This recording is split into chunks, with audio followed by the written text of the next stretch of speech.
আসসালামু আলাইকুম গাইস, আপনাদের উদ্দেশ্যে আমি আজকে ছোট্ট একটা ভিডিও করব। প্লিজ সবাই ভিডিওটা দেখবেন। ওই যে আমার এখানে অল্প কিছু বাচ্চা আছে, একদম পিওর দেশি মুরগির বাচ্চা। যদি আপনাদের কারো প্রয়োজন হয় তাহলে আমার বিভিন্ন ভিডিওতে নাম্বার দেওয়া আছে, আমার সাথে যোগাযোগ করবেন। আমি বাচ্চা বিক্রি করে থাকি, দেশি মুরগির বাচ্চা। এখন কত সুন্দর একদম সলিড বাচ্চা। তারপরে এই পাশে কিছু বাচ্চা আছে, এদিক তো বড় হয়ে গেছে।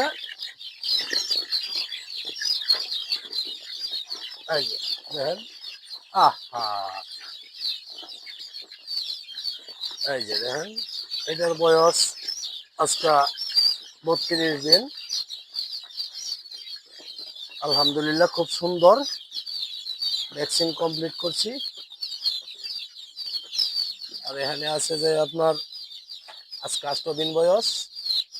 যদি কারো লাগে তাহলে আমাকে জানাবেন। আর আপনারা কে কিরকম বাচ্চা বোর্ডিং করেন জানি না, অনেকে দেখছি অনেক রকম কমেন্ট করেন যে ভাই আমার বাচ্চাটি পাখা ঝুলে যাচ্ছে, ঠান্ডা লাগছে। তাদেরকে পর্যাপ্ত পরিমাণ তাপ দিবেন। তারপরে আপনার কখন কতটুকু তাপ রাখবেন, ওই যে মিটার মিটার দিয়া মাপ দিয়া সঠিক অনুযায়ী তাপ দিবেন। ওই যে আমার মিটারের সেন্সর এর ভিতরে বোর্ডিং এর বক্সের ভিতরে আছে, দেখেন তারা কত সুন্দর, তাপেরও কোনো অভাব নাই। বাচ্চা ভালো থাকলে আপনার আমার মন ভালো থাকে, এটাই সবচেয়ে বড় কথা।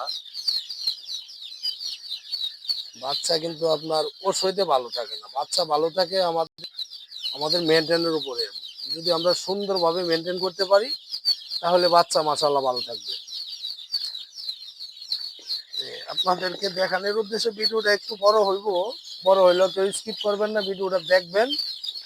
আর যদি আমার ভিডিওটা ভালো লাগে তাহলে আমার চ্যানেলটা সাবস্ক্রাইব করে আমার সাথে থাকবেন, যেন পরবর্তী ভিডিও ছাড়লে ইনশাল্লাহ সবার আগে আপনি পান। আর একটা লাইক, একটা শেয়ার করে দিবেন কষ্ট করে। একটা লাইক দিতে কিন্তু ভুলবেন না ইনশাল্লাহ। দেখেন, যদি কারো প্রয়োজন হয় বাচ্চার তাহলে আমার ভিডিওতে নাম্বার আছে, আমার লগে যোগাযোগ করবেন।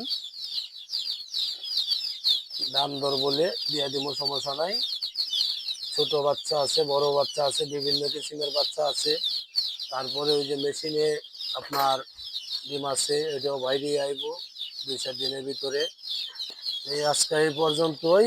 আলহামদুলিল্লাহ, আশা করি সবাই ভালো থাকবেন। আসসালামু আলাইকুম।